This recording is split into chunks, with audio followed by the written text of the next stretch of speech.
Hola, bienvenidos a un nuevo programa de Expediente INACIPE, Academia Mexicana de Ciencias Penales, este espacio que el canal judicial nos otorga para hablar de los temas más relevantes en materia de ciencias penales. El día de hoy vamos a hablar de un tema muy interesante que es la cadena de custodia y la prueba en el modelo acusatorio. Para hablar de este tema nos acompaña el maestro Rodolfo Félix Cárdenas, quien es abogado penalista experto en el tema, en el sistema penal acusatorio, y también es miembro de la Academia Mexicana de Ciencias Penales. Rodolfo, bienvenido, muchas gracias por venir al programa. Gracias, Luz María, por la invitación. Rodolfo, cuéntanos qué es lo que pasa, por qué ahora, recientemente, de un tiempo para acá, se habla de cadena de custodia. ¿Esto es un concepto nuevo y por qué tanto la preocupación de la cadena de custodia? ¿Esto es solo del sistema acusatorio o viene desde nuestro sistema mixto anterior?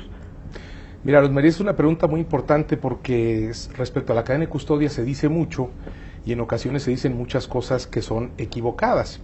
Mira, hay que entenderlo, me parece a mí, de la siguiente manera. Después de a partir de la reforma constitucional que tuvimos en el año 2008, el constituyente trazó en la Constitución un modelo de enjuiciamiento penal nuevo para este país, lo que llamamos este modelo acusatorio. Ahí están las bases de este modelo.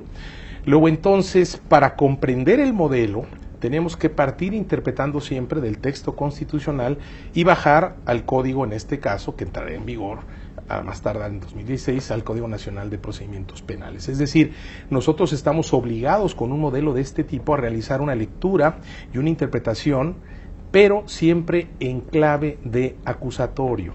Y esta es la diferencia, no podemos interpretar las instituciones procesales ni nada que tenga que ver con el acusatorio como si lo hiciéramos como antes en el llamado sistema mixto. En el sistema mixto, como tú sabes, existía un momento para la investigación, nosotros le llamamos averiguación previa. En esa averiguación previa, todo lo que ahí ingresaba, cualquier indicio que ahí ingresaba, que servía para relacionarse con la participación probable de una persona en un hecho delictivo y para la acreditación de lo que llamábamos el cuerpo del delito, se tenía como una prueba, era una prueba. Si se allegaba un documento a la investigación, ese documento era ya prueba por disposición de ley, documento público o documento privado, un objeto material, una pistola, un cuchillo, una declaración de una persona, un informe de un perito, todo eso tenía la condición de prueba y la misma ley le asignaba hasta cierto valor.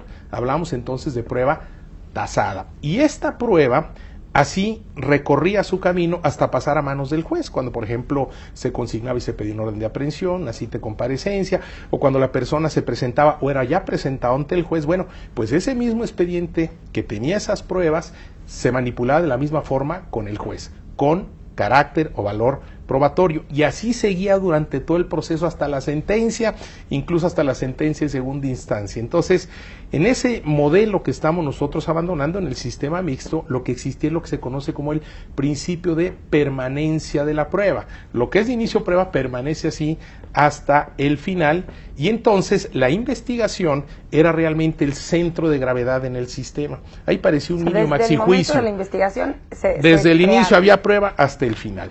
Ese principio de permanencia desaparece, cede cuando hablamos de un modelo acusatorio. ¿Frente a qué? Frente a los principios de oralidad, de publicidad, de mediación, de contradicción y de concentración. Ahora, en el modelo acusatorio, la idea es que nada es prueba si no se produce esta en juicio, salvo la excepción de prueba anticipada. ¿Esto qué quiere decir? Que antes del juicio no hay prueba. Antes del juicio hay lo que la Constitución le llama dato de prueba. Y un dato de prueba, el Código Procesal lo refiere de distintas maneras. Habla de evidencia, habla de elementos materiales probatorios, habla de entrevistas, habla de declaraciones, toda esta referencia, ¿no? Yo quisiera, quizá para hacer una plática más clara, hablar de evidencia antes de juicio y de prueba en juicio, ¿no? Okay. Y así va a ser más fácil para todos los que nos escuchan. Entonces, mira, en el modelo acusatorio, antes de juicio no existe la prueba, porque la prueba nace en juicio. Entonces, si no existe prueba y hoy tenemos datos de prueba, se trata en un modelo acusatorio de garantizar que aquello que va a ser llevado a juicio por las partes, esencialmente por la acusación, con vocación de convertirse en prueba, se garantice que es lo mismo que fue recolectado en la investigación. Entonces, en el modelo acusatorio lo que existe es lo que se conoce como el principio de mismidad. Lo mismo que es recolectado en el lenguaje mexicano como un dato de prueba, ¿sí?, y que es llevado con pretensión a convertirse en prueba en juicio, ¿sí?, debe ser garantizado que sea exactamente lo mismo, principio de mismidad. Por eso surge en un modelo acusatorio la idea de la cadena de custodia, es propia de un modelo acusatorio. Y en este contexto, respondiendo a tu pregunta, la cadena de custodia no es algo que se identifique claramente y ni siquiera tiene por qué existir con un sistema mixto, porque todo es prueba desde un inicio hasta el final, porque en el sistema mixto incluso existe fe pública del Ministerio Público, ¿sí?, mientras que en el acusatorio no hay fe del Ministerio Público, no hay prueba de inicio, sino que la prueba surge a los ojos del juez. ¿De qué se trata entonces? De garantizar que aquella evidencia que llega a los ojos del juez, como ahí van a hacer la prueba, sea la misma que fue recolectada. ¿Cuál es el mecanismo para hacerlo? En términos generales, no siempre la cadena de custodia. Y bueno, quisiera que nos platicaras qué es la cadena de custodia como tal, una descripción de lo que es, porque muchas veces podría la gente como llegar a confundirse, ¿no? Es el momento en el que llega la evidencia al juicio. ¿Qué es la cadena de custodia? Mira, ahí sí que existe confusión y a veces existe un manejo poco adecuado también del concepto de cadena de custodia, porque nosotros lo podemos ver desde distintos puntos de vista. Simplemente, por ejemplo, Luz María, la cadena de custodia en un lenguaje usual, coloquial, se suele identificar con, digamos, en su aspecto objetivo, material, físico, visual, si me permites decirlo así, con el objeto en el cual se contiene la evidencia. Yo te traje aquí, por ejemplo, algunos de ellos, y si tú observas, mira, esta cajita es una cajita, pues una cajita de cartón, ¿sí?, que aquí dice, lo vamos a poner así para que lo vean, dice evidencia, institución, artículo, sospechoso, víctima, fecha de recuperación, recuperado por descripción, localización, sello, fecha, y aquí hay la cadena de custodia, lo ponemos así, te lo muestro también. Mira, la cadena de custodia pues tiene aquí los distintos nombres a través de quienes puede circular lo que está dentro de aquí. Entonces hay gente que identifica que este objeto material es cadena de custodia, que bien podría ser una bolsita así, ¿no?, que aquí tiene, esta bolsita me la regalaron mis amigos de Oaxaca, que aquí tiene la etiqueta que va a ser muy importante para la cadena de custodia, que podría ser un contenedor plástico, una bolsa de plástico cualquiera, podría ser una cajita más elaborada, como estas muy bonitas que han hecho en algunos lugares. Y es como ¿no?, más específica, ¿no? Ya para ciertos Pues sí, pero que realmente implica un mayor costo y una serie de cuestiones adicionales, ¿no? Lo importante que es, lo que quiero destacar es que algunos identifican cuando hablan de cadena de custodia desde un punto de vista objetivo, material, visual, esto. Esto no es cadena de custodia como tal. Esto es un contenedor, es un envase, y que puede ser de distintos tipos. Y también la información que traen, por ejemplo, los contenedores, ahora que estamos hablando de ellos, ¿tiene que ser la misma? ¿Hay información específica que deba existe estar? Información que es básica, esencial, como por ejemplo, quién hace la recolección de esa evidencia, en qué fecha se hace, de qué tipo de evidencia se trata, nombre, firma, en fin, ¿no? Y luego, pues, normalmente viene la lista de los eslabones de la cadena de custodia, es decir, todos aquellos que participan teniendo contacto con la evidencia, cuando reciben, cuando regresan, etcétera, que es lo más básico. Podrían agregarse algunos otros elementos, pero eso sería lo esencial. Entonces, mira, volviendo a esto. Esto coloquialmente le llaman cadena de custodia, pero esto no es como tal cadena de custodia. Este es el contenedor de la evidencia, ¿no? La cadena de custodia, dice la ley, el Código Nacional, que es un sistema de registro y control de la evidencia. Porque la cadena de custodia tiene pasos a seguir, desde que se llega al lugar de los hechos o al lugar del hallazgo, porque pudiera ser que algún indicio esté en otro lugar y no necesariamente en el lugar de los hechos, y se hace la actividad policial respectiva de aseguramiento. Entonces, cuando la policía hace su labor de investigación en búsqueda de evidencia e identifica algún indicio relacionado con los hechos, entonces la policía lo que procede a hacer es a fijar, pueden hacer los peritos, pero normalmente mejor que lo haga la policía procede a fijar esa evidencia. ¿Y cómo la fija? ¿Sí? La fija a través de video, la fija de una manera muy usual es a través de fotografía, la fija a través de escrito, a través de planos, pueden ser de distintas maneras. ¿La policía trae esos elementos o trae cámaras de video, trae cámaras de fotos? Fíjate que en la práctica en nuestro país estamos encontrando que la policía, cuando va al lugar de los hechos y realiza esta actividad, si lo hace la policía y no en su caso algún perito, porque a veces van juntos normalmente con criminalistas, pero si lo hace la policía va dotada de una cámara, y fija entonces los elementos. Después viene en este proceso, ya que se fijó, pues hay que recolectarlo, hay que recogerlo, levantarlo, ¿no? Ese es parte de este proceso. Y eso se hace a través de las técnicas que las personas capacitadas son entrenadas para llevarlo a cabo. Seguramente no es lo mismo recolectar un casquillo de una bala que ha sido disparada que, por ejemplo, un fluido, ¿no? Y tampoco sería el mismo contenedor y tendrá una técnica distinta para su resguardo en el contenedor respectivo. Entonces, ellos tendrán el entrenamiento específico para hacerlo. Entonces vendrá ese levantamiento y se colocará en el contenedor como esto, o el que sea correspondiente, en el contenedor adecuado para resguardar esa evidencia. Entonces lo que se tiene que hacer es cerrarla, sellarla, y después vendrá ponerle, ¿sí?, una etiqueta, ¿sí?, una etiqueta que las procuradurías realizarán en su caso un formato, seguramente, y será lo deseable que en la Conferencia Nacional de Procuradores se pongan de acuerdo en un formato uniformado en esto, a través de protocolos que se estén elaborando, para que tengamos una información ahora sí que uniforme. Y esta calcomanía o este registro, pues debe tener cuando menos los datos de quién hace la recolección de esa evidencia, de qué evidencia se trata, cuándo se recolecta, dónde, y la fecha también, y la recepción de quien la recibe, cuando ésta se traslada al lugar donde esa evidencia recolectada es entregada, ¿no?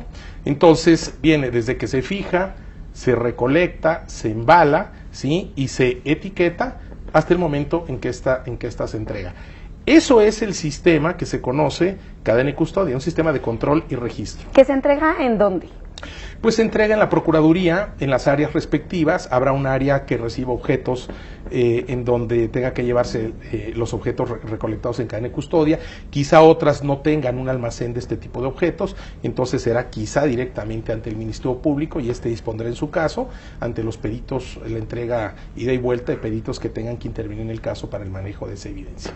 Pero no es lo único, Luz María. Claro, porque también, la levantan y la pueden trabajar en otro lado, ¿no? O sea, no es que vaya directamente sellada a su resguardo, sino la pueden trabajar los peritos. Bueno, de lo que se trata es que la cadena de custodia, una vez que se ha sometido al contenedor y que es sellada con todos esos elementos que te he dicho, se ha trasladado al lugar de recepción. Y en el lugar de recepción debe haber un control si esa cadena de custodia empieza a circular para efectos de que haya otras personas que tengan contacto con la evidencia que se contiene dentro de estos contenedores, ¿no? Es decir, si vamos a pensar que se trata de un arma de fuego, y en esa arma de fuego lo que se quiere ver es si hay huellas dactilares, pero también en esa arma de fuego lo que se quiere ver, porque hay manchas de sangre, es el registro de ADN. Entonces seguramente después de que la recolecta la policía, pasará a lo mejor con un perito en dactiloscopía que tendrá que llevarse el registro de la cadena de custodia. Por eso son estas partes, ¿no? Donde va circulando, aquí se ve muy bien, en donde va circulando de, para, fecha y hora. ¿Quién lleva? ¿Qué lleva? ¿Quién recibe? ¿Quién regresa? ¿Cuándo? Etcétera. Rodolfo, me voy a quedar con esta idea porque tenemos que hacer un corte, pero volvemos con el tema. Al auditorio, por favor, continúen con nosotros. Estamos en Expediente INACIPE, Academia Mexicana de Ciencias Penales.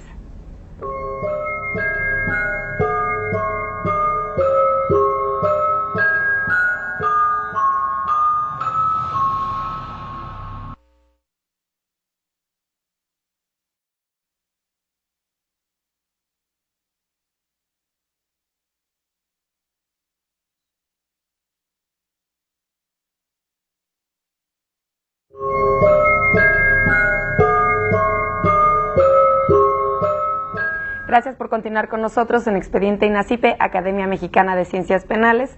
Les recuerdo que pueden estar en contacto con nosotros a través de las redes sociales, nuestro Twitter que es @expediente_. Los invito a seguirnos y darnos sus comentarios acerca del programa. Maestro Rodolfo Félix, estábamos hablando antes de irnos por cuántos lugares o por qué pasos puede ir pasando la cadena de custodia, ¿no? O sea, que puede ir de un perito a otro, se regresa, se va registrando. Pero, ¿en dónde terminaría la cadena de custodia? ¿Cuál es? O sea, la cadena de custodia termina al llegar al lugar en donde la van a guardar? Bueno, mira, realmente cuando la cadena de custodia, cuando la evidencia es recolectada, ingresada al contenedor, o sea, asegurada con todas estas características que hemos visto y entregada en el lugar en que se tiene que entregar, ¿no? A partir de ahí es factible que esa evidencia circule, si se requiere dentro de la investigación que así sea, y pase por manos de otras personas, normalmente peritos. Entonces, cada intervención de cada perito que sea necesario que se haga, nosotros hay que pensarlo gráficamente, por eso se llama cadena de custodia, en que cada perito es un eslabón de esa cadena. Cada uno que interviene es responsable del manejo adecuado de esa evidencia. Por eso, si a un perito, una vez que la policía ha entregado la cadena de custodia en el depósito correspondiente ante el Ministerio Público, se le da intervención, firma de recibido, con la posibilidad también, obviamente, le faculta abrir el contenedor y utilizar la evidencia que está dentro para practicar la prueba correspondiente. Posteriormente la regresa también fechada y también se recibe por quien está nuevamente de ese perito asumiendo la custodia de esa cadena. De ahí podría pasar a otro y a otro y a otro. De tal manera que cuando se agote en la investigación esta posibilidad de 2, 3, 4, 5, yo no sé, las personas que tengan que intervenir, esa cadena estará bajo la custodia del área correspondiente de la Procuraduría y siempre del Ministerio Público. Y ahí termina. Ahí termina la cadena de custodia, como tal en ese momento, y se entiende a partir de ese momento que ya los resultados relacionados con la evidencia que ha sido objeto de análisis, por ejemplo, por los peritos, pues vendrán ya vaciados en los informes periciales respectivos. ¿Y entonces podríamos considerar que la cadena de custodia es una prueba? No, esa es una pregunta muy interesante, Luz María, porque existe una gran confusión. Por eso te decía yo al inicio que existen distintas ópticas, ¿no? Hay quien habla, la cadena de custodia la identifica con el objeto que es el contenedor. Esto no es cadena de custodia, es el contenedor. La ley dice que es un proceso, ¿no?, que ya te comentaba, de registro, recaudo, etcétera. Pero la cadena de custodia, desde un punto de vista distinto al que tú preguntas, desde el punto de vista probatorio, también puede tener otro sentido, y esto es una parte medular, porque aquí es donde existe una enorme confusión en el manejo de la cadena de custodia. La respuesta, si es prueba, es no. No es prueba, pero es un método de autenticación de la evidencia, entre otros. Puede haber otros métodos para autenticar la evidencia que está contenida aquí, no necesariamente en la cadena de custodia. Entonces, ese es un método para autenticar. Y autenticar quiere decir, es un método para acreditar ante el tribunal del juicio que lo que se contiene como evidencia dentro de ese contenedor es lo mismo que fue recolectado. Entonces, desde el punto de vista probatorio, tiene un manejo y un entendimiento diferente. Y, por ejemplo, la cadena de custodia podría ser que se le diera nulidad en algún punto por alguna razón. Bueno, mira, la cadena de custodia como tal, como no es prueba, en principio la respuesta tendría que ser no. Tendríamos que ubicarnos, vamos a pensar, desde el punto de vista del momento del juicio, en donde la cadena de custodia es presentada y en donde la cadena de custodia, vamos a hablar en este caso del contenedor, por eso existe esa confusión, es presentada en juicio, vamos a decir por el fiscal, por ejemplo, para que exista su identificación y se pueda aperturar, abrir, interrumpir, por orden siempre del juez, ¿sí?, para que pueda extraerse la evidencia correspondiente, identificarse y en su caso incorporarse como prueba ya esa evidencia. Entonces podría suceder que en la cadena de custodia, por ejemplo, esté asentado que lo que se contiene allá adentro es una evidencia diferente a la que se ha dicho en juicio. Por ejemplo, se ofreció como prueba un cuchillo y a lo mejor la caja dice navaja, ¿no?, o recibe otras características. O podría hablarse de una cadena de custodia con un cierto dato y en los registros de la investigación existir otros. O podría hablarse de la recolección de la cadena de custodia del interviniente que hace el hallazgo, la fijación, la recolección, etcétera, y sin embargo nosotros en la revisión de la cadena de custodia encontrar que se trata de otra persona. Entonces, ahí no es que hablemos nosotros de nulidad como tal, sino que ahí la actividad de las partes va a conllevar a que en el momento del juicio, cuando esta cadena de custodia quiere presentarse al testigo para su identificación y se nos da vista, vamos a pensar como defensores, nosotros al analizar la cadena de custodia, en este caso me refiero en el sentido del contenedor, vamos a apreciar que hay algo que está mal. Y ahí nosotros podríamos oponernos a que se ponga a disposición del testigo ese contenedor para identificación y demás. Si nosotros ganásemos ese debate, la consecuencia sería muy importante. Al no ponérsele a disposición del testigo el contenedor por esa diferencia y todo, si así lo resuelve el tribunal, quiere decir que nunca se va a poder aperturar, al menos por él. Y si nunca se apertura, podría llevar como consecuencia que la evidencia nunca sea vista por el tribunal y se quede sin prueba el fiscal. Bueno, pues ahora, hemos estado hablando de la cadena de custodia hasta llegar a su lugar de resguardo. Yo quisiera que nos platicaras qué pasa con la cadena de custodia en el juicio. O sea, ¿se convierte, es otra cosa? ¿Qué es la cadena de custodia dentro del juicio? Mira, una vez que el fiscal en su labor de investigación tiene ya agregado en la carpeta de investigación cierta evidencia sometida a cadena de custodia, como decíamos, pasó por pruebas, etcétera, se ha ofrecido esa evidencia como un medio probatorio en juicio, para juicio en la audiencia intermedia, porque como no es prueba la cadena, tú no vas a ofrecer como prueba la cajita, ¿no? Vas a ofrecer como prueba, por ejemplo, el cuchillo que se contiene dentro, ¿no? Que se recolectó, pero ese cuchillo no va a llegar solo, va a llegar dentro del contenedor, que es en donde se envasó ese cuchillo, es decir, lo que objetivamente identificamos como cadena de custodia, ¿no?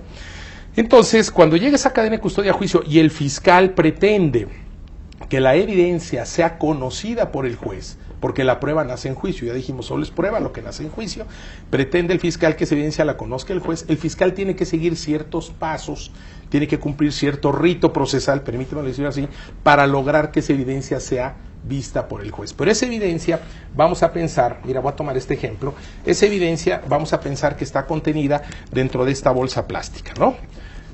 La persona que está declarando, supongamos que es el policía de investigación que intervino en la recolección, tiene que ser objeto de un interrogatorio adecuado, en donde se le hagan las preguntas correctas y suficientes que permita obtener la información, ¿sí?, que le permita conocer al tribunal que efectivamente esa persona acudió a un lugar de los hechos, donde hizo investigación, que encontró indicios, que entre esos indicios se encontró una pistola, un cuchillo de tales y cuales características en tal y cual lugar, que es así y es asado y tal, y que él recolectó y la puso en un contenedor que es una bolsa plástica con un zipper que estableció en el mismo el registro de cadena de custodia, donde puso su nombre, su firma, Todo ese proceso de preguntas quiere decir autenticar para llegar después nosotros a ver si se trata de la misma evidencia.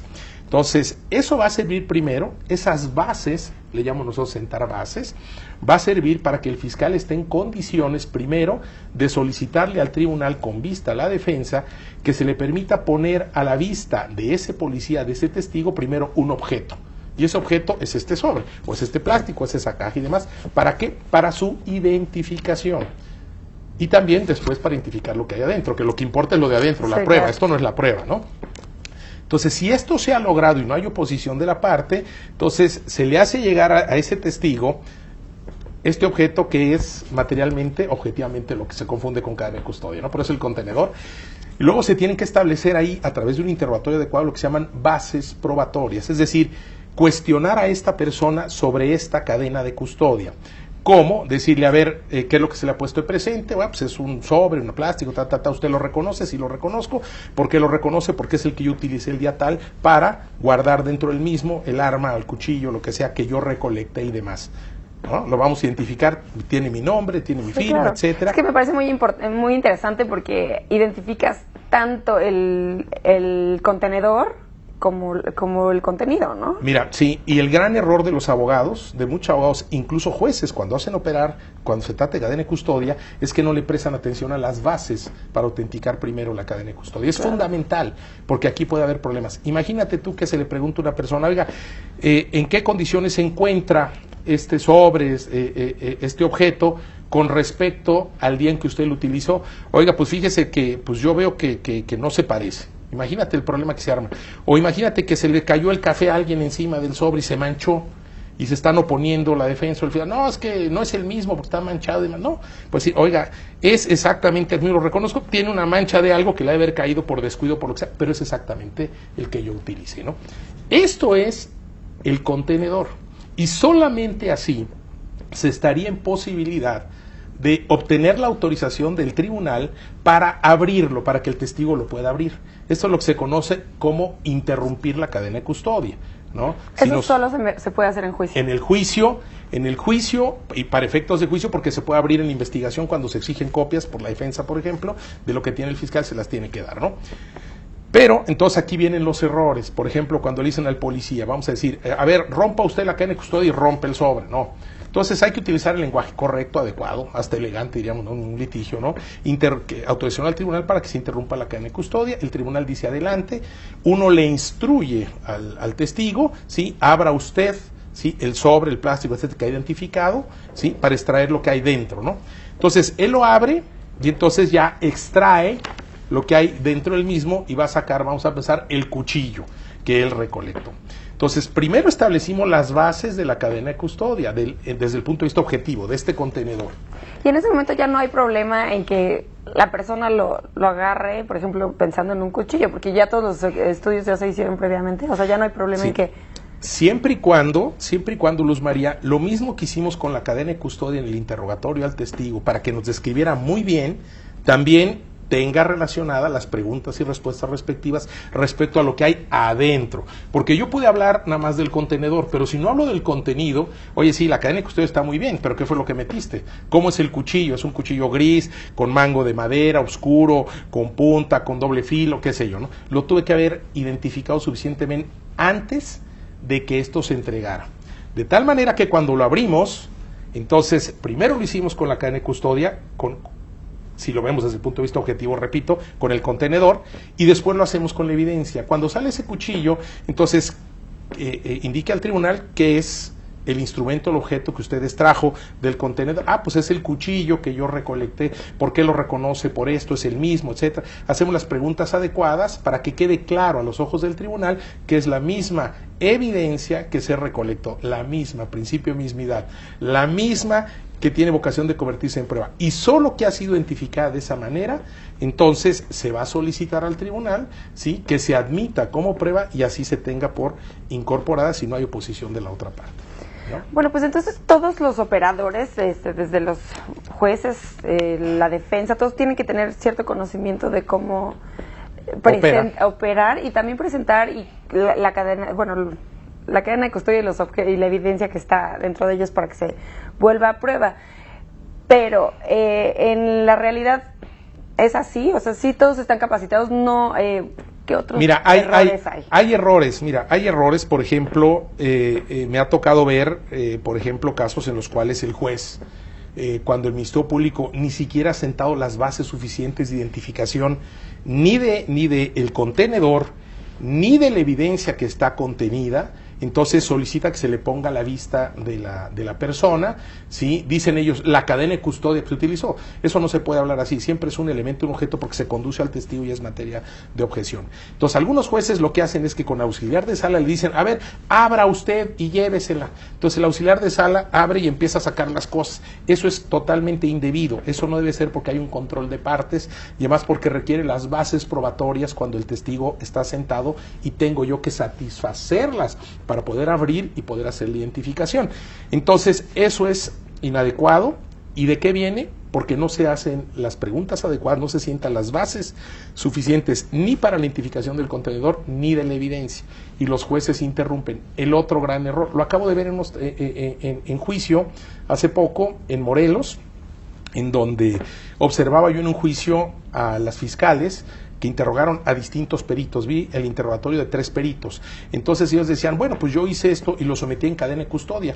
Qué buen tal. Bueno, más preguntas, ninguna. Entonces pensaban ellas que por el hecho de que el perito hablara de que recolectó algo o llegó algo a él y que se había sometido a una cadena de custodia, ya había prueba. Nunca vimos la prueba, nunca vimos el contenedor y en ese juicio nunca hubo pruebas. Una deficiencia tremenda de la fiscalía, pero también del abogado defensor, porque el abogado defensor, a pesar de que no había prueba, pues no se vio la evidencia, ni siquiera se mostró el contenedor. En el caso del juicio, se ponía a cuestionar sobre el contenedor y eso arreglaba las deficiencias del fiscal, pero ahí no hubo prueba.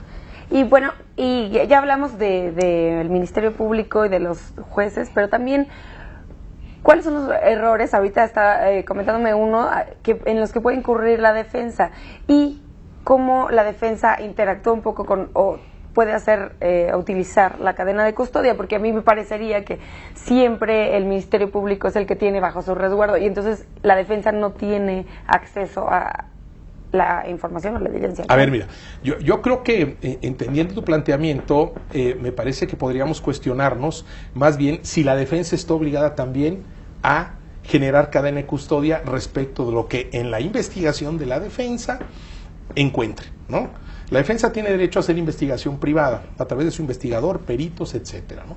Pero la ley como tal no obliga, como en otros países sí se obliga de manera expresa a que la defensa establezca cadena de custodia. ¿Y sería igual de válida si la no hay ningún problema, porque precisamente en la recolección que hace la defensa y a través pues de la presentación de la evidencia que hace el investigador privado o en su caso los peritos, eso se puede validar. Pero mira, esto ya depende mucho de la estrategia y de la operación de los abogados de defensa. Los abogados de defensa podrían tomar la decisión en un caso particular, especial, vamos a decirlo así, de someter a cadena de custodia una evidencia que recolecte algún perito de la defensa. Por ejemplo, en un juicio acontece que digamos que la playera que se dice traía consigo el sujeto que comete el hecho delictivo, al cual imputan los testigos de hechos, el sujeto llega detenido en flagrancia al Ministerio Público, el sujeto va a la audiencia inicial, está videograbado, etcétera, y solicitan la devolución de sus prendas de vestir y le regresan esa prenda de vestir, ¿no? Que supuestamente era un elemento de identificación de los testigos de hechos. Nada más que esa evidencia o esa playera en cuanto a color y una serie de características no corresponde con lo señalado por los testigos. Entonces, esa playera, esta persona la deja en algún lugar en domicilio, etcétera, y la defensa podría bien ofrecer esa playera como prueba si la quisiera utilizar para atacar a los testigos, pero la defensa podría hacerlo, ¿sí? Ya sea recolectando esa evidencia, recolectándola y ofreciéndola a través del investigador privado, por ejemplo, o a lo mejor la defensa podría decir por ciertas características que pudiese tener esa playera, a lo mejor decirle al perito en criminalística, lo que vamos a hacer aquí es que tú la vas a recolectar, la vas a someter a una cadena de custodia en un contenedor y así la vamos a presentar a disposición del fiscal, ¿no? Esa ya es una cuestión de decisión de la defensa, ¿no? ¿Quién decide qué evidencia o qué indicios se van a la cadena de custodia, o todos los elementos que se encuentren en un lugar de los hechos o en un lugar del hallazgo son sometidos a cadena de custodia? No, porque no todo lo que se encuentra en lugar de los hechos y del hallazgo tiene relevancia con el caso. Entonces, a lo mejor por ahí está tirado un cuchillo, pero es un cuchillo que no tiene que ver con los hechos, vamos a pensar, ¿no? Entonces, ese o cualquier otro aspecto que pueda encontrarse ahí pudiese no tener relación con los hechos y por tanto no es necesario recolectarlo. Ahora vamos a pensar que se recolecta, se somete en un contenedor de cadena de custodia, pues al final se va a ver que no tiene relación con los hechos y por tanto ni siquiera sería oportuno ofrecerlo como medio probatorio, ¿no? ¿Y quién decide? ¿La policía? La persona que llega al lugar del hallazgo de los hechos, en este caso normalmente los policías que están capacitados, en materia federal existe un trabajo extraordinario que se viene haciendo, que están capacitados, ellos saben identificar indicios, porque no todo es un indicio, o sea, algo que está verdaderamente relacionado con los hechos delictivos o bien con la persona a la cual se le atribuye el hecho. Entonces ellos identifican indicios, que es su función cuando llegan, y entonces son los que recolectan. No todo debe ser recolectado porque no todo es indicio. Y hace un momento nos comentaba que el policía muchas veces viene acompañado de un perito, pero en caso de que no, el policía lo que hace es llamar a los peritos, pero específicamente, o sea, ¿el policía sabe a qué perito llamar para recolectar cada evidencia? Mira, normalmente lo que acontece es que el policía está en comunicación con la fiscalía. Por dos razones. Una, porque hay un hecho y la policía de intervención el Ministerio Público de intervención a la policía y entonces él va y está en contacto con la fiscalía. O dos, porque interviniendo la policía sin que haya tenido el llamado, por ejemplo, hay una balacera y en ese momento va pasando la policía, les llaman e interviene, el Ministerio Público ni siquiera sabe, pero la policía interviene y puede actuar. ¿Qué tiene que hacer la policía? Hacer sus diligencias y avisar al fiscal. Entonces, la policía se está capacitando justamente para hacer recolección de evidencia, fijar evidencia, etcétera. Entonces ahí tú vas a tener, antes que nada, que normalmente existen primeros intervinientes. Normalmente la Policía de Seguridad Pública es la que llega y se les está enseñando a acordonar, a asegurar la zona hasta que lleguen los que sí saben manejar evidencia, ¿no? Que están entrenados para esto. Pero puede ser que en ocasiones el fiscal diga, no, mando a los peritos, ya van para allá. Entonces la policía haga otras funciones, en ocasiones así lo hacen, como buscar posibles testigos, realizar entrevistas, etcétera, mientras que los peritos realizan la función de levantamiento en el lugar del hallazgo. Normalmente son criminalistas y fotógrafos los que los acompañan. Rodolfo, tenemos que hacer una pausa nuevamente, pero volvemos con el tema. Al auditorio, continúen con nosotros, estamos en Expediente INACIPE, Academia Mexicana de Ciencias Penales.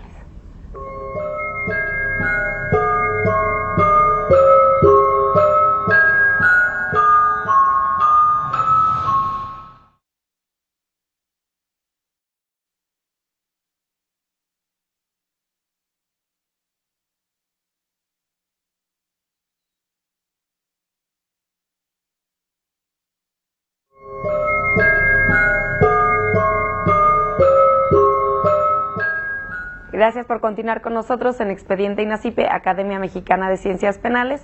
Les recuerdo nuevamente que pueden estar en contacto con nosotros a través de los números de teléfono que aparecerán en sus pantallas y nuestro Twitter, que es @expediente_. Queremos saber sus comentarios y sugerencias acerca del programa.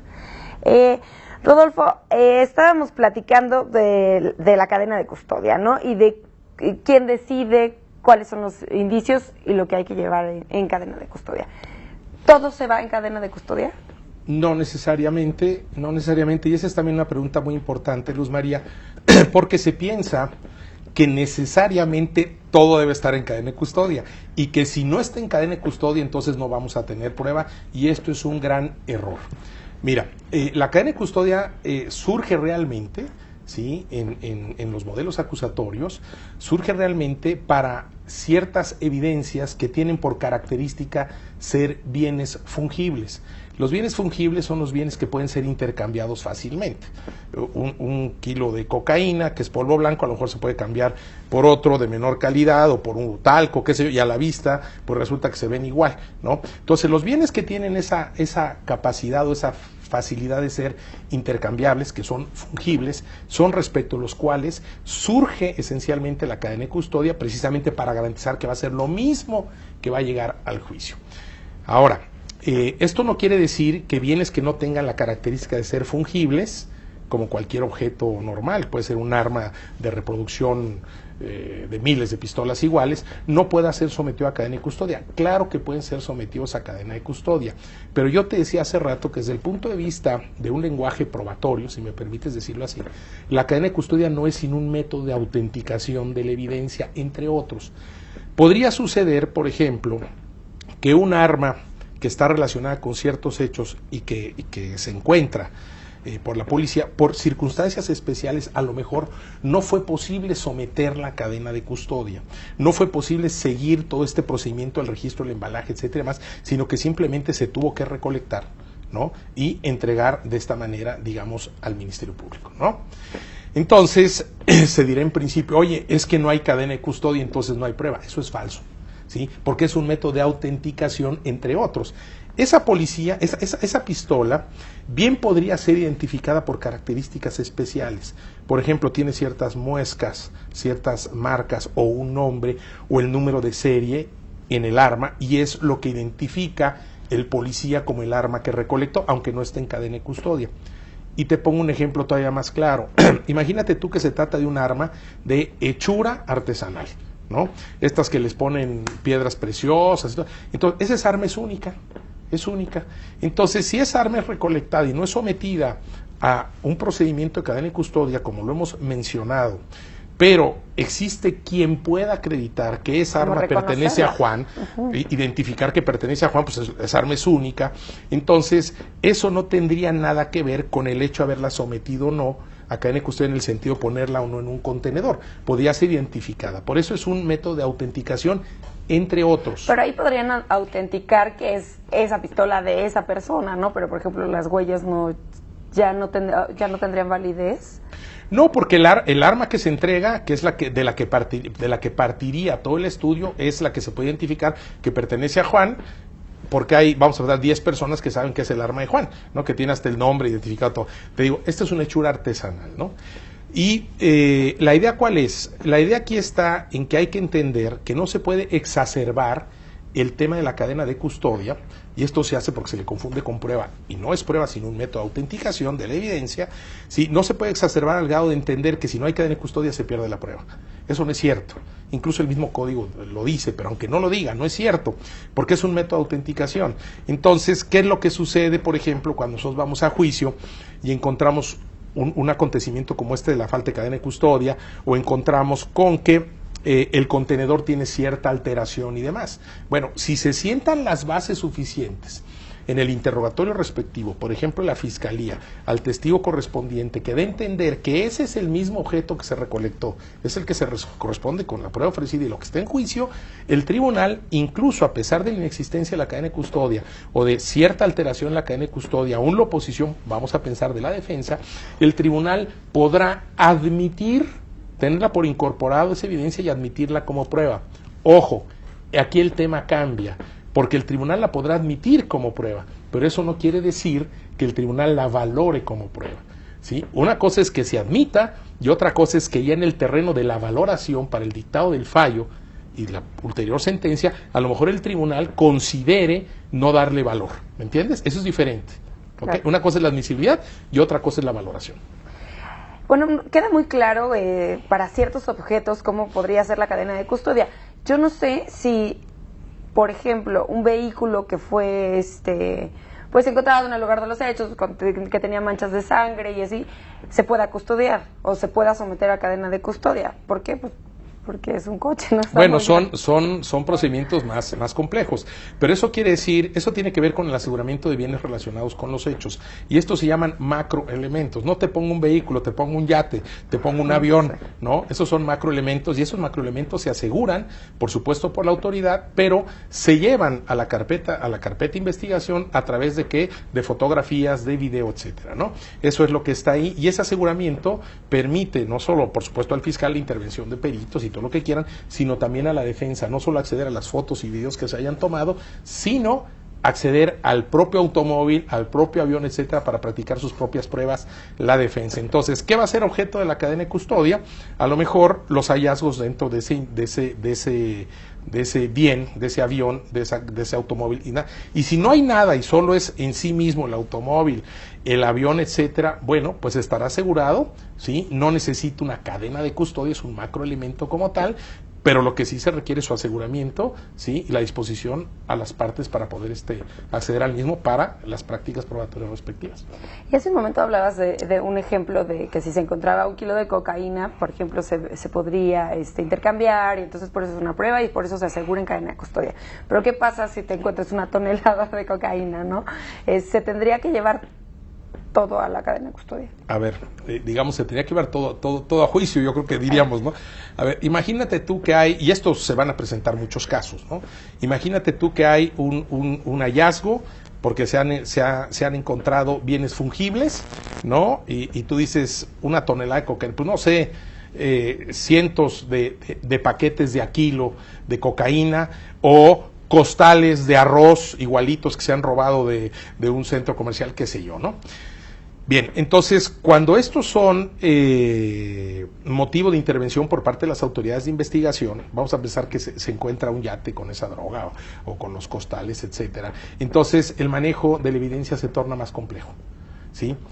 Tienes 100 paquetes de cocaína de a kilo, ¿no? Entonces, el manejo de la evidencia es más complejo. ¿Por qué? Porque la Fiscalía y la Policía tienen que preparar esa evidencia para llevarla a juicio. ¿Y cómo se prepara? Primero, se tiene que fijar, obviamente, a través de del método que se diga, fotografías o video, ¿no? La descripción, etcétera, ¿no? Segundo, como son 100 paquetes, tú no vas a llevar los 100 paquetes de a kilo al tribunal, obviamente, ¿no? Imagínate entrando con 50 costales de frijol o de arroz, pues ¿quién los va a cargar y cómo los vas a llevar? Entonces, la cadena de custodia aquí se levanta a través de muestras. La ley lo prevé y el mecanismo para hacerlo es simple. Primero se tiene que fijar, se tiene que terminar y fijar todo ese hallazgo, por ejemplo, las 100 kilos separados de la droga, se tienen que fijar como numerándolos del 1 al 100. Primero hay que determinar, ¿no? Segundo, de cada uno de ellos se tiene que extraer una muestra necesaria y suficiente, ¿sí? Para poder llevarla a los servicios periciales de cada uno. Si no se toma muestra de cada uno, entonces la evidencia será solamente sobre lo que tiene la muestra. Si la policía o los peritos de la Procuraduría en un caso como estos incurren en el error de tomar la muestra de 50 y no de 1000, pues lo que existirá es evidencia de 50 y no de 1000. ¿Ok? Entonces, esa muestra es la que se va a someter a servicios periciales para que intervengan los peritos químicos o lo que sea, ¿sí? Y entonces lo que va a ir a juicio son las muestras, ¿ok? No van los 100. Si tenemos 100 muestras, tendrán que ir las 100 muestras a juicio, ¿verdad? Para que los peritos, para que se haga toda la identificación y se hable de todas estas bases en el interrogatorio. Entonces, la cadena de custodia se va a someter por muestras, ¿sí? Y entonces no íbamos los 100 sacos de arroz y no llevamos los 500 tabiques de a kilo de cocaína, sino llevaremos una muestra por cada uno. Entonces esto se reduce, a veces me parece pensarlo como si fueran las fiestas de las mamás, ¿no? Donde llevan así con su charola para los niños sus pedacitos de dulce, ¿no? Pues haz de cuenta. Entonces se tiene que identificar cada muestra, porque cada muestra representa un análisis individual. ¿Okay? Y esto ya lo tienen que saber, pues por supuesto, los peritos, la policía. ¿Cómo se capacitan pues los operadores, tanto jueces, abogados, defensores, policía, peritos, ¿quién más? Pues mire, esencialmente, yo te digo, en el trabajo que he estado yo siguiendo el paso que es muy bueno que está haciendo la Policía Federal, bueno, ellos no solo han tenido capacitación en cursos que han logrado formar un equipo muy interesante de policías que a la vez ahora ya son capacitadores, en que han tenido una formación de lo que es el sistema acusatorio, el manejo de prueba en juicio, cómo ellos se conducen en juicio, sino el manejo de la escena del crimen o del hallazgo, la recolección de evidencia, todo este tipo de cosas estoy platicando, ¿no? Lo hace la Policía Federal, cada vez está corriendo, se está derramando más la capacitación, digamos, en el ámbito de la Policía Federal, ¿no? Que es lo que hace en el manejo de evidencia. En el ámbito, digamos, de los ministerios públicos, de la defensa pública, la defensa privada, ha sido escaso manejar este tipo de cosas. ¿Por qué? Porque lo que se suele decir en las capacitaciones es simplemente conceptos. Y conceptos que llevan estas equivocaciones que hemos estado aquí mencionando, ¿no? Que no hay cadena de custodia, no hay prueba. Está roto tantito el sobre, no hay prueba, se violó, en fin, ¿no? No se saben sentar bases para la identificación del contenedor y distinguir entre el contenedor y la evidencia. Incluso cuando se llega a solicitar la admisión de la evidencia, en ocasiones se comete el error de solicitar que se admita como prueba la cadena de custodia. La cadena de custodia no es prueba, entonces se omite solicitar la admisión como prueba de la evidencia, ¿no? Claro. Entonces ya hablaremos del cuchillo, la pistola, de lo que tú quieras, ¿no? De la droga, etcétera, ¿no? Entonces ahí sí que existe mucho error. Entonces, que hay que enseñarle a los abogados, a los fiscales, a un manejo adecuado de la cadena de custodia en el juicio, y los jueces tienen que entender necesariamente que es importantísimo que se sienten las bases suficientes en el interrogatorio respectivo para la identificación del contenedor, ¿sí? Y de la evidencia, para después pasar a su identificación primero del contenedor y después de la evidencia, y después pasar a su posible admisión e incorporación como prueba. ¿Y cuáles tú considerarías que son los beneficios de pues la promulgación del reciente Código Nacional de Procedimientos Penales para con el tema de cadena de custodia? Mira, a mí me parece que las normas previstas en el Código Nacional de Procedimientos Penales, que son, si mal no me recuerdo, 2 artículos que hablan de cadena de custodia, 2 o 3, quiero recordar que son 2 artículos, bueno, pues establecen las bases suficientes para entender lo que es la cadena de custodia, y me parece que la bondad del código es que el código no fue excesivo en establecer numerosos artículos describiendo todo aquello que tiene que ver con la cadena de custodia. Ese es un tema que tiene que quedarse en los protocolos y que no hay que elevar a nivel de una norma procesal, porque eso nos puede llevar a problemas de malos entendidos y entonces empezar a hablar de estas nulidades que no tienen por qué ser y demás, ¿no? Basta, como lo hace el Código Nacional, que diga que es un sistema de control y registro de la evidencia, ¿no? Y que también en nuestro Código Procesal nos hablan los policías especializados en el manejo de estas cuestiones, etcétera, para entender que todo aquello de cómo debe proceder la policía, qué tiene que hacer, cómo se resguarda, cómo se levante, etcétera y demás, esté en protocolos. Y además de los protocolos, pues bueno, en la capacitación que reciba policía, peritos, etcétera, para llevarla a cabo. Mira, por ejemplo, tú vas a juicio de repente y tienes un objeto dentro de un contenedor, ¿no? Una cadena de custodia que se abre y más, y entonces tú le solicitas a un perito oficial que se extraiga el objeto que está dentro de la misma. Hay peritos que dicen, no, yo no lo puedo tocar, ¿no? y no, qué horror, y no traigo guantes y cosas de ese tipo, ¿no? Te salen con esas cosas que luego yo he visto y digo, bueno, cuando el tribunal autoriza, porque se han sentado las bases suficientes, que se aperture la cadena de custodia y por tanto se extraiga la evidencia, no es que el perito no quiera, es que el perito debe. Una cosa es esa, que el testigo tenga que hacerlo, porque además hay una autorización judicial, un mandato de extraerla, y otra es que existan razones de otro tipo, como para que el perito diga, yo no puedo extraer o tocar la evidencia, porque en este caso podría haber un riesgo por esto, de tal cosa. Vamos a pensar que así fuera, ¿no? Por eso luego muchos peritos dicen, es que si yo no traigo guantes, no la voy a sacar, ¿no? Y eso luego es una trampa, porque luego en el ejercicio profesional, algún perito te puede salir con eso y que si no trae guantes no la saca, ¿no? Esa es una trampa, para no querer sacarlo, verla y tal cosa, y además es equivocada. Entonces, uno aprende en la vida profesional a hacer cosas. Y ahí lo que el juez, o sea, ahí el juez tendría que decir, no, o sea, te tiene claro, que... pero yo te voy a decir, en la vida profesional uno aprende a hacer cosas, ¿no? Ya en el litigio, nosotros ya estamos avanzados en esto, pues mira, yo siempre llevo un kit de guantes, ¿no? A mí me sale un perito alguna cosa, aquí están los guantes, ¿no? O sea, ¿no? Los abogados, yo siempre le digo a los alumnos de la especialidad que tengan su kit de abogado, ¿no? Entonces el kit de abogado yo te digo, a mí me ha tocado, entonces lo hacemos de esa manera, ¿no? Rodolfo, ¿quisieras hacer una conclusión brevísima? Nos queda un minutito. Pues mira, yo creo que lo más importante en términos de cadena de custodia es que no hay que exacerbar lo que es la cadena de custodia, que es absolutamente falso entender que la cadena de custodia es una prueba, es un método de autenticación hablando en el terreno probatorio, y que es importante que los jueces estén muy atentos a que quien va a manejar una cadena de custodia en juicio realmente establezca las bases suficientes del interrogatorio para la identificación primero del contenedor y luego de la evidencia, y que permitan que las partes trabajen en el terreno de la cadena de custodia. Un juez no puede, cuando alguien diga, oiga, que se traiga la cadena de custodia, ni siquiera la ha identificado el testigo y el juez ya está ordenando que se rompa y que se le pongan las partes. Ese es un error de los jueces y también es un error de las partes que no controlan la actividad de los jueces. Entonces, no hay que ser de este grupo que nosotros les llamamos los adoradores de la cadena de custodia, que piensan que sin cadena de custodia no hay prueba. Eso no es cierto. Rodolfo, muchísimas gracias por haber venido al programa. Nos ayudaste muchísimo a entender cómo es y cómo funciona la cadena de custodia. Gracias a ti, Luz. Al auditorio, los espero la próxima semana en un nuevo Expediente INACIPE, Academia Mexicana de Ciencias Penales.